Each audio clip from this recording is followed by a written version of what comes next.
On this week's show, Mercari partners with Venmo, Etsy partners with John Legend, and eBay tries a new pickup line to get you to partner with their international shipping program.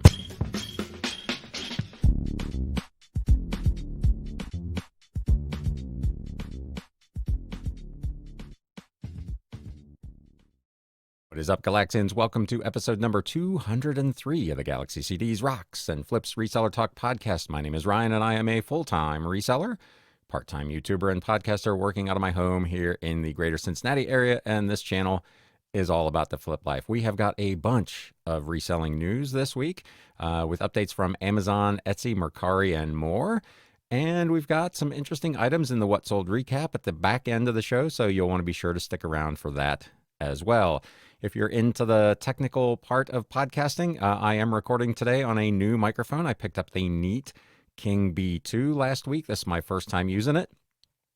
If you're watching on YouTube, you can see it's a really interesting looking piece. You can't quite see all of it, but it is definitely a unique looking microphone. So far, I think it sounds pretty good. You can let me know if you're watching on YouTube. You can let me know in the comments. But with all that having been said, let's get into this reselling news. News updates. So I posted this the other day over on my Instagram account. If you're not following me over there, it's at Galaxy CDs Rocks. But Mercari now accepts Venmo. This article is on Seller 365, and as always, I will link to all of these in the show notes and the video description below. But they now, in a move aimed at improving user experience and boosting sales, the popular online marketplace Mercari has announced that it now accepts Venmo as a payment option. Mercari, the article says, known for its user-friendly interface and extensive product listings, allows individuals to buy and sell new or used items. With the addition of Venmo, a leading digital wallet service, Mercari sellers can now offer their buyers a seamless and convenient payment option. Venmo is widely recognized for its simplicity and popularity among users. It enables peer-to-peer transactions and secure money transfers. Mercari aims to enhance buyer confidence and reduce transaction friction, which is always a good thing. I don't know that this addition by Mercari is a game changer for them overall, but anything that can reduce obstacles and, as they mentioned, friction between the buyer and completing the transaction can be nothing but good. This integration will allow Mercari sellers to tap into the existing Venmo user base, potentially expanding their customer reach and increasing sales. One of the big advantages, they note, split payments with Venmo on Mercari purchases. In addition, Venmo users can split payments with friends and family on Venmo, snag it on Mercari, and easily split the cost from the Venmo app, which is kind of cool. They mentioned that the security aspect is another significant benefit. Venmo's robust payment infrastructure provides protection against fraudulent transactions, instilling trust in both buyers and sellers. There is a link in this article to Mercari's full blog post on how this is all going to work. So if you're inclined to check that out, that will all be here in the show notes and the video description below for you. So eBay made an announcement this week, ostensibly to warn people about some changes in international shipping rules and regulations. For me, this was a kind of ham-handed way to try to get people to sign up for their new international shipping program. International shipping, they say, is becoming more complex as more regulations come into effect or are enforced. Sellers who are self-shipping internationally are required to comply with international shipping regulations. If you are self-shipping, below are some updated regulatory requirements you should know. Note that these aren't exclusive, and if not complied with, your item could be held at customs or returned, and you may face fines and other penalties. Harmonized System HS codes will be required for items being exported to the European Union. Customs uses those codes to properly identify products for duties and tax. There is a link to the harmonized system codes. I know when I ship things overseas on Mercari, they do request a harmonized code, so I'm familiar with some of those. But if you're not familiar with that program, there is a link in here. European Union rules now require detailed product descriptions. Increased regulations surrounding hazmat goods, restricted items, and hazardous materials aren't always the same thing. You can learn more about it by clicking the link again in this article.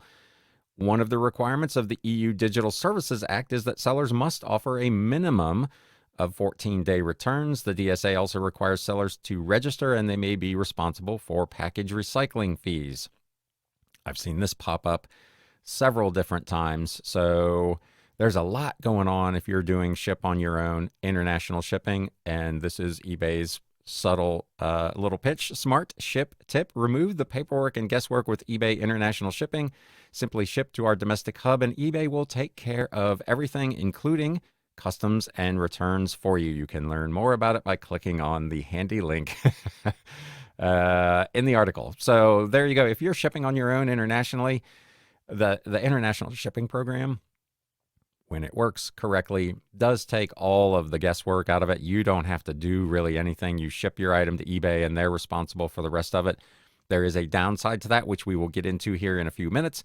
But in theory, it's a really great program, and it eliminates all of that extra paperwork and any of the licensing fees and so on that you might incur, particularly in the European Union. So good news, bad news there. So here's some more bad news. eBay openly admits to competing with sellers. Through the years, eBay has positioned itself as a platform that doesn't compete with its sellers, setting itself apart from its primary competitor, which they view as Amazon. Except for eBay branded boxes and shipping supplies it offers the seller, eBay has never been directly involved in selling products to the general public. That's why this quote from Chad Stewart, the director of U.S. exports at eBay, caught the writer's attention at Seller 365, discussing the mechanics of this new eBay international shipping program. Those returned items come back to our hub in Chicago, at which point we are then preparing those items to be sold again on the site. So they're handling all the returns. The returns come back to eBay. eBay is not shipping the product back to you. You keep your money. Everything is hunky-dory. eBay then is now going to prepare that item to be sold by eBay.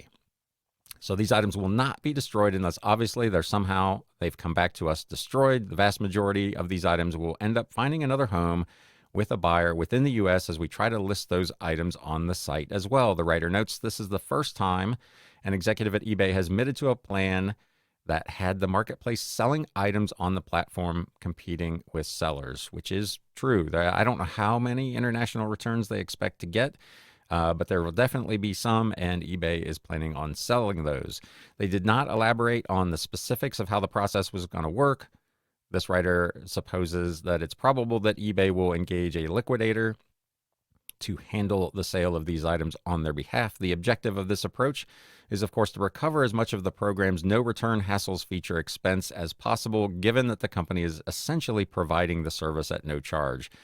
In fact, it's actually cheaper, they say, for fees than their previous international programs. So if you're using it, in theory, you're getting a better deal, but they're going to try to recoup some of the expense of that by selling the items that get returned. Stephen Priest, the CFO at eBay, confirmed in the company's last earnings calls that the international shipping program, quote, also gives us the ability to dial up our charges depending on what the costs we incur for the international shipping. So that, to me, opens the door for this program to eventually increase in price, for them to start charging you a fee. Right now, it is a free service, as they mentioned, but they are, of course, constantly evaluating it. And I suppose, at least according to this, there's a chance that down the road, they're going to start charging for it. He further explained that the company expected eBay International Shipping to become a profit center by the end of the year. So they expect to make money on it. How exactly? I'm not sure, if it's through just the collection of the fees and the sale of these returned items. But according to this article, this will be the first time that eBay is really in direct competition with their sellers. We talked a little bit last week about eBay Open. They did make an announcement. There is an event date change. So if you were planning on attending any of the eBay Open stuff, we'd like to share that we've updated the dates for eBay Open 2023. The event will now take place September 26th through the 29th, and you'll still have a chance to join us both in person and virtually. The in-person eBay Open Studios kickoff is Tuesday, September 26th in Atlanta, Philadelphia, Chicago, and Phoenix. That will then be followed by 3 days of seller-led sessions, category breakouts, inspiring keynotes, networking opportunities, and more from Wednesday the 27th through Friday the 29th. General registration for the event begins on August 1st, but you can sign up to get early access on July 31st and be the first to grab a spot in line. They do note some new things for eBay Open. They're going to be, again, these live in-person events on the 26th. There will be more seller-led sessions. There will be a live question and answer session. That will be very interesting. Instant replay of the sessions will be available within the event platform. So if you're attending one session and you miss part of another one, you can go back and watch it, which is kind of cool. There will be interactive sessions with demos, interviews, Q&A, and real-world examples. Free swag each day. That's always a big benefit. And an expanded sponsor expo, including vendors to help manage and grow your business. So they're charging sponsors, vendors to come in and have apparently a place to talk to you here at eBay Open. So just be aware that the date did change. Last thing over on eBay, this article appeared on Supercar Blondie of all places. A super yacht is the most expensive item ever sold on eBay. So this is not really reselling news. It's just an interesting thing. This Giga yacht, it's a massive, has its own spa, swimming pool, gym, movie theater, and helicopter pad and more, which we'll get to here in a second. The article says everybody knows eBay is the place to go to sell your unwanted items as well as making some cash on the side. It's a good place to grab a bargain. This thing was sold to a billionaire Roman Abramovich, who has the record for spending the most money on eBay after buying this 405-foot-long super yacht. If you're not familiar with him, he is a Russian who made his money, I believe, in the oil industry over there, bought the Chelsea Football Club in England. I believe he currently resides in England. The Frank Mulder designed Giga yacht is not your average super yacht. It has a spa, swimming pool, gym, movie theater, helicopter pad, a 3,000 square foot master suite, 10 multi-level suites with panoramic windows, 8 guest rooms, a children's cabin, 2 large guest tenders, a ski boat stored in the garage, and, as if that's not enough, a submarine can be launched from dry dock as well. So this is a massive, massive ship. The article points out that when it was first listed, it had not yet even been built. As the story goes, he was not the first person to bid on it. One other person placed a bid, but it was only for $10. So why this guy bid that much money? I don't know. It sold for $168 million, which makes it significantly more valuable than the second most expensive item to sell on eBay, which was a Gulfstream II luxury plane with space for 12 that sold for just over $5 million. So big, big gap there. But I just thought that was really interesting. I don't even know how it popped up in my feed. But there you go, the most expensive item ever sold on eBay. Moving over to Etsy, John Legend has teamed with what they call underrepresented creatives on a first Etsy collaboration with the help of 11 Etsy sellers across 5 countries. The singer delivers a casual lifestyle collection. If you're not familiar with him, he is a global superstar, this says, a singer. Now he's looking to use his elevated platform to give a voice to marginalized groups with his first Etsy collection. He's partnered with Etsy stores with a focus on centering on female designers and people of color to put together an assemblage of limited edition decor and lifestyle items. While natural materials and warm earth tones tie the group together, each piece has its unique story. His personal style, they say, did inspire the composition of the collection. The set includes ceramics and pots in beiges and browns, hand-woven agula baskets, textured pillows, and even some offerings for shoppers with animal companions like dog beds. He says, I like to surround myself with high-quality products from the hands of real people who love and are very intentional about their craft. He worked with 11 sellers from Poland, Bulgaria, Canada, the UK, and the US, and he prioritized striking a balance between his own style and the individual aesthetics of the creatives that he partnered with. It was a very special experience for me, he said, to collaborate with all these talented artists because the finished results also tell the story of their producers. 2 of the sellers, this article points out, were from the Gula basket weaving community in South Carolina, who used their work to carry on the legacy of their African ancestors. As early as the 17th century, the Gula people were forcibly transported to America from various parts of Africa and, of course, then were enslaved. Through decades of hardship, the Gula have preserved their cultural and spiritual connection to nature via these weaving techniques, passed down through now 8 generations. This is considered the oldest African craft tradition in the United States. So really cool that he partnered with these. He is already working, this says, on a second endeavor with the digital marketplace. His next project will feature winter decorations and holiday gift ideas and is set to be released towards the end of the year. So if you're a big John Legend fan and you're an Etsy shopper, this is a match made in heaven. Here's some things, however, that are not a match made in heaven. Etsy has had to explain its payment reserves and how they use them to safeguard their marketplace. So a lot of sellers have noticed recently, for some reason, that their money is being held up on Etsy. In response to growing inquiries regarding payment reserves, Etsy has released detailed information explaining the significance of this safeguard. When a seller's payment account has an active reserve, a percentage of their earnings from physical orders will not be available immediately for deposit. This precautionary measure ensures that sellers can meet customer demands by shipping orders promptly and providing reliable customer service. These reserve funds, they note, are released for deposit once the order has been shipped and is in transit, confirmed through tracking number and tracking events with the postal carrier. The article points out the analysis revealed that on average, funds from most orders became available to sellers within 2 weeks of the order date in 2022. So that's a pretty big gap. Doesn't really align with the tracking and in transit, but there you go. They do mention there are various risk factors that include a sudden surge in order volume. If you're a small-time seller and all of a sudden you get a bunch of orders, they're probably going to put some of that money on hold.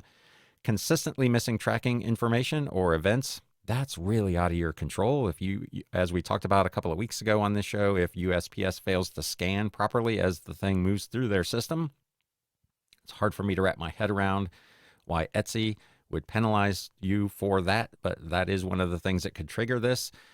Failure to ship orders on time. So whatever you have set up for your shipping time, make sure you hit that. Recent increase in refunds, or if you're a new shop on the marketplace. They do outline several risk factors that may trigger an account reserve. They can be imposed or removed from a payment account at any time, and a shop may experience multiple reserves if they continue to meet those risk criteria. They do say to minimize, there are some steps you can take whenever possible. Provide tracking information. What do you know? That Etsy can verify, enabling the release of the held funds, ensure timely order fulfillment, and consider adjusting your processing times if necessary. If you have 2-day handling and you can't hit it, stretch it to 3 or do whatever you need to do to make it a number that you can hit. Only mark orders complete once they've been handed over to the shipping carrier. Respond promptly to customer messages, aiming to reply within 24 hours. That, of course, is one of the big things with their Star Seller program as well. So if you want to qualify for that, answering customer inquiries quickly and professionally is also key. And stay informed about seller policies to ensure compliance. If you have more questions, there's a handy link in this article as well to the Etsy Help Center. Amazon apparently has some of their sellers pretty worried. They're working hard to help sellers verify accounts. Numerous Amazon sellers, this article's on e-commerce bites, are worried or even panicked that their accounts are in jeopardy over a sometimes rocky verification process that has been ongoing since May. A spokesperson for Amazon provided the following statement: "We are working diligently to support our selling partners in meeting the new Inform compliance obligations." We've talked numerous times on this show about the Inform Act and the additional disclosure requirements involved with that. We are seeing a significant number of sellers successfully complete these obligations for their accounts every day.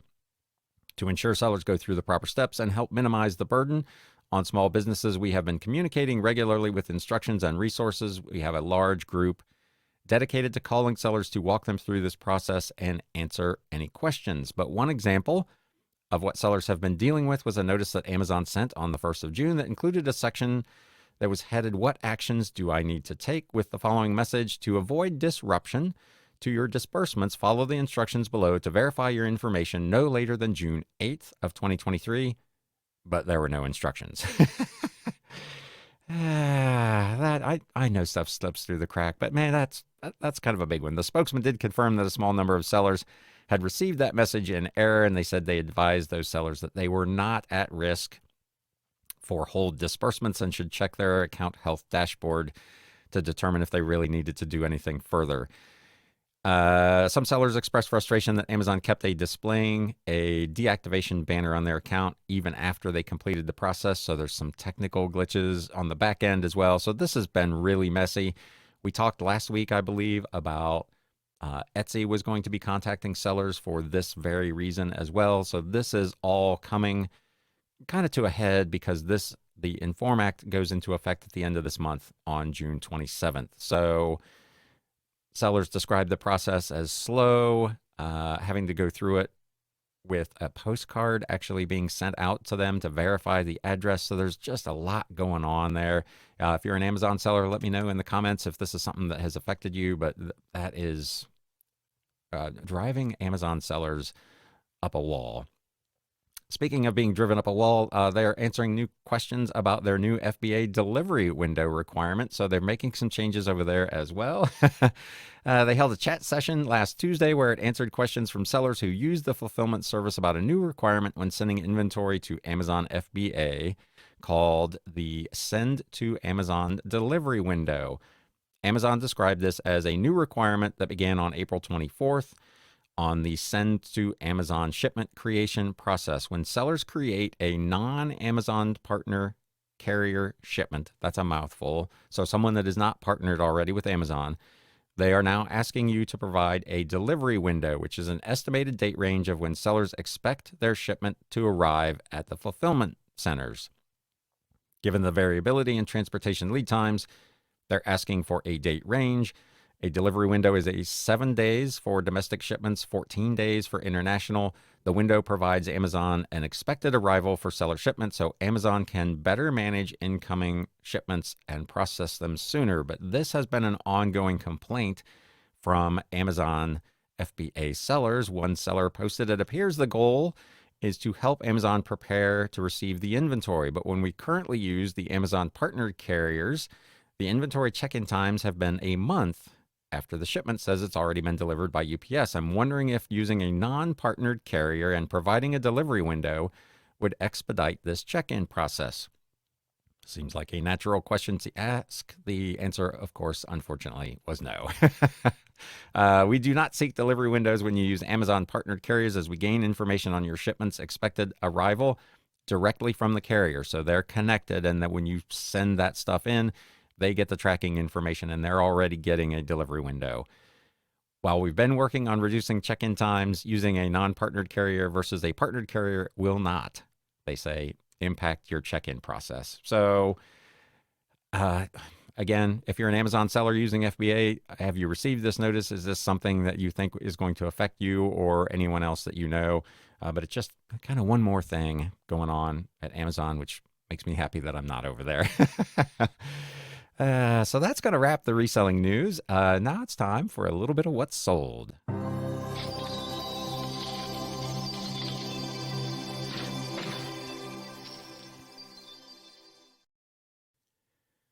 So this first item is really kind of a nothing burger of a sale. It's a Life magazine from March of 1996, The Happiest Whale in the World. I sold it for $4.19 on an offer that I sent out, plus shipping. But the reason I'm bringing this one up, because it was just a really interesting note from the buyer. "I'm the kid on the cover. Thanks for saving a copy for me." So if you're watching on YouTube, you can see there is, actually my head is blocking it, but there's a picture of a killer whale and a kid standing on the other side of the glass. And apparently the buyer of this item is the kid in the picture, which is really cool. So again, it's a nothing burger of a sale. I'm into the magazine for probably a nickel, so I made a little bit of money on it, but it was just kind of a neat thing. Sometimes when buyers reach out and they have a cool story, it makes the job a little more fun than just the money all the time. This was an interesting item I had picked up at an estate sale for $1, gosh, probably close to a year ago. I'm going to butcher this because I don't speak Italian, but it is Massime Eterne Sant'Alfonso de Liguori. It's a pocket-sized religious book from 1924, all written in Italian. Sometimes I will take a gamble on foreign language books. A lot of times it's really difficult to find comps on them because nobody else has them. I was actually at an estate sale this last week that had a ton, I mean, tables full of really cool German language books, but I couldn't find comps on any of them. They were asking $3 a book, which is way over what I normally like to pay. So I ended up not buying many of them. I did pick up a couple, but foreign language books can be very difficult to research. In this case, since it was $1, I went ahead and took it and gave it a shot. We sold this thing for $21.99 plus media mail shipping. I haven't talked about these in quite some time. You may recall, if you're a longtime listener, I had bought a big box of Schwinn bicycle catalogs from the 60s through the 80s, and I've still got just a couple of those left. If I recall right, I'm into these for like 16 or 18 cents a piece, and they have just been fantastic. This is one of the last ones that I had to sell. I actually had two of these at one point. The first one sold many moons ago. A Schwinn BMX and Youth Bicycles catalog from 1989. This is in my current 30% off sale. Sold for $23.09 plus customer paid shipping. So if I ever stumble on another box of old bicycle catalogs, I will, assuming they're not $100, I will be snapping them up. They were gold.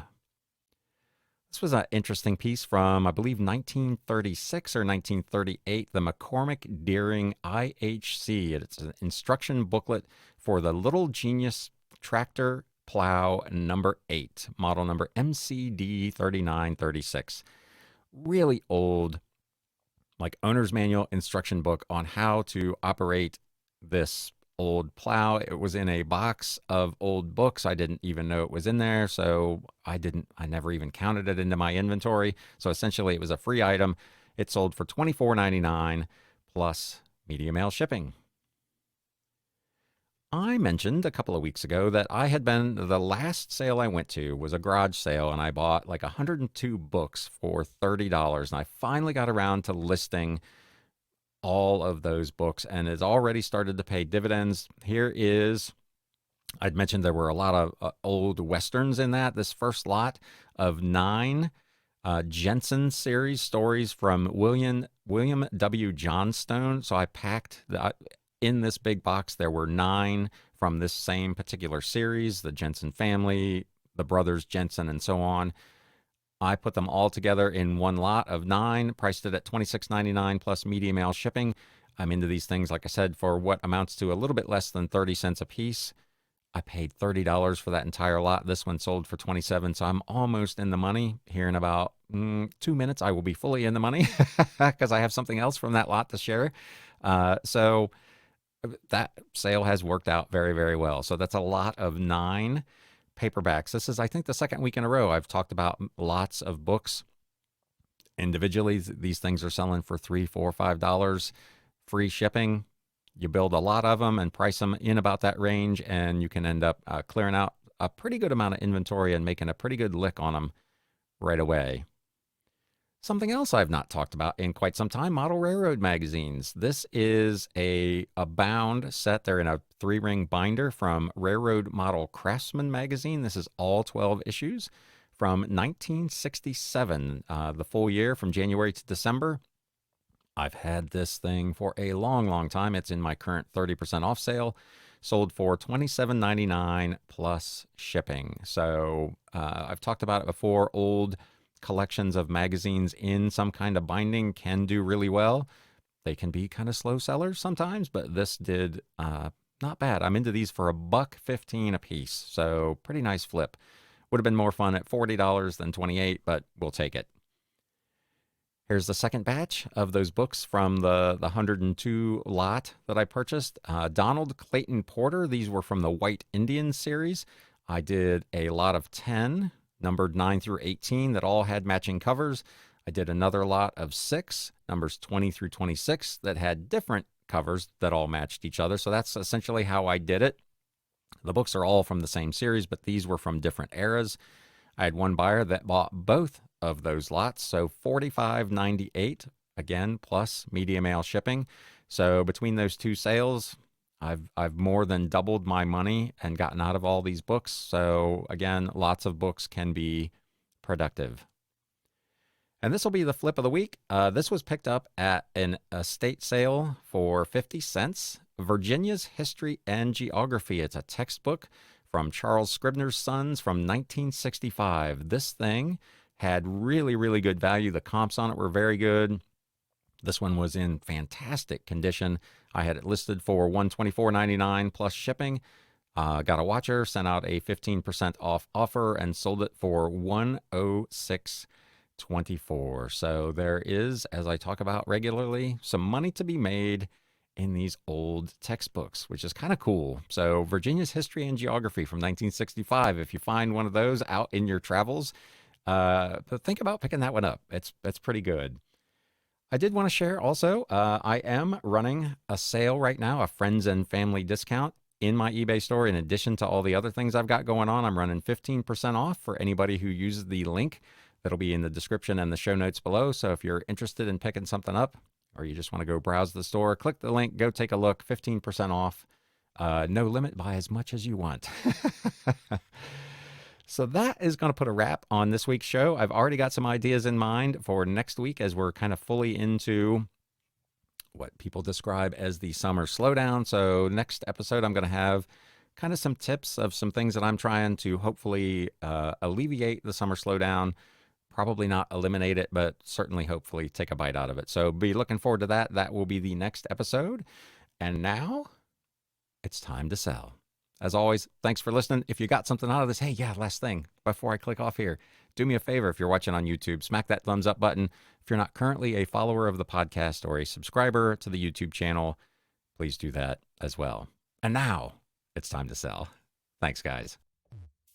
You have been listening to the Galaxy CDs Rocks and Flips Reseller Talk podcast. Thank you so much for tuning in, and we will catch you again next time.